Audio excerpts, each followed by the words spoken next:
general, and that wasn't even clear. 100,000. There are 7.2 million refugees. So he wanted to give them 100,000 refugees for the larger Yerushalayim, the greater Jerusalem. So these are the people negotiating for us. These are the people calling for this bid. I call it an auction. They're trying to, it's more like an auction. They're trying to auction us off. Nothing is clear. And Jeff was saying that those of us who are, so to speak, ultra-nationalists, because we believe that Palestine is ours from the river to the sea, you know, we're attacked. We're called ultra-nationalists, sensationalists. He basically used the same words, I hate to say it, that Ma'an Arakat used the other day. That's what he accused me of in front of everybody. He says, people like him, you know, are sensationalists, ultra-nationalists. Why? Because we believe in our rights, we believe in what's ours, we will fight till the end for what's ours, because we're not traitors. That's why we're sensationalists.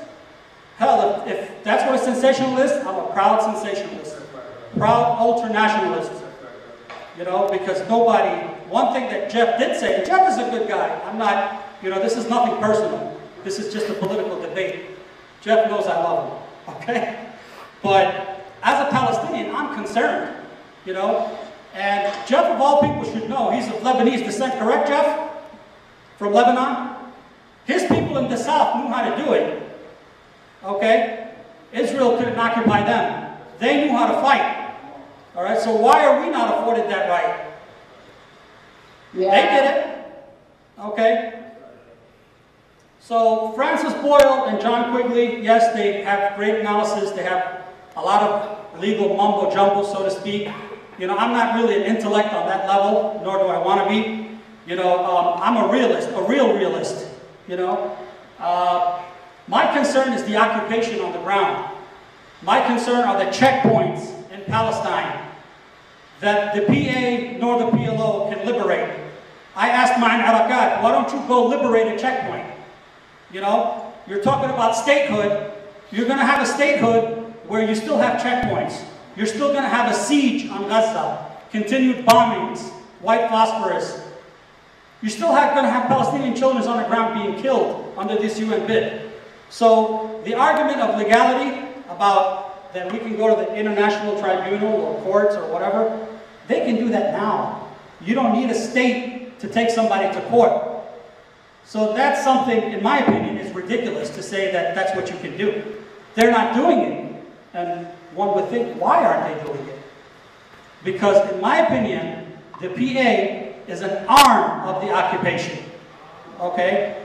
Mahmoud Abbas, about 5 days ago, made a purchase from the state of Israel for arms. From the state of Israel. He's asking recognition on one hand, okay, and he's purchasing arms to combat his own people on the other. At least Yasser Arafat had some dignity. He said, I have the olive branch and I also hold a gun, and you choose. At least he did that. The PLO is no longer what it used to be. In 1988, they officially recognized the UN partition of Palestine, which is illegal. They too used to be, or used to believe in, Palestine from the river to the sea when they were established in 1964. That was their motto, from the river to the sea, in which we're being criticized today for keeping that up. And then in 1993, from the UN partition, which was 55% for the Jews or Israelis and 45% for the Palestinians, in 93, they accepted 22%. Okay? And in 2011, they want to accept 10%. That's not my representative. Those are not the people talking for me, I tell you that much. Because I'm from 1948 Palestine. They want to divide us. 67, 48, you know, the capital of Jerusalem 1 minute, then they want to give us Jericho as our capital, then they want to give us Al-Azariya, or whatever they want to give us. I mean, these people are insane. Everybody in this room needs to understand Zionism. Okay, that's the key. Ma'an didn't want to hear it when I said Zionism. he just shrugged me off with his hand. Okay? Zionism is the root cause of all this. Okay? Their plan is to intend on taking away, ethnically cleansing Palestine. Remember that. They have not negated that. They have not said that they're no longer being Zionists. So who are we, these are the people that we're forced to believe. Mahmoud Abbas, all these things for this statehood. So we don't need symbolic gestures. We don't need a moral victory. We need a victory on the ground. We need a victory to end the occupation. How about we start there before being recognized of a state that's on a false pretext. And like I said, I'm really not someone who's an expert on the subject, but if you can, come out and listen to Ali Abu Ni'ma, who is, I mean, I wish I could read this to you verbatim, but I don't want to bore you.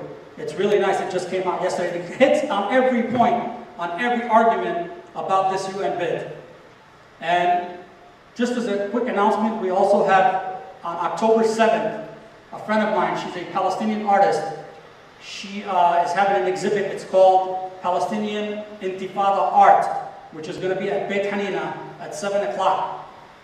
Come listen to something really fun or look at some really good stuff. She's also an ultra-nationalist sensationalist. So on that note, I'm going to end. And like I said, our friend Amal Wahdan, who's been patiently waiting to counter some of the arguments, I will leave it to you. And thank you for having me.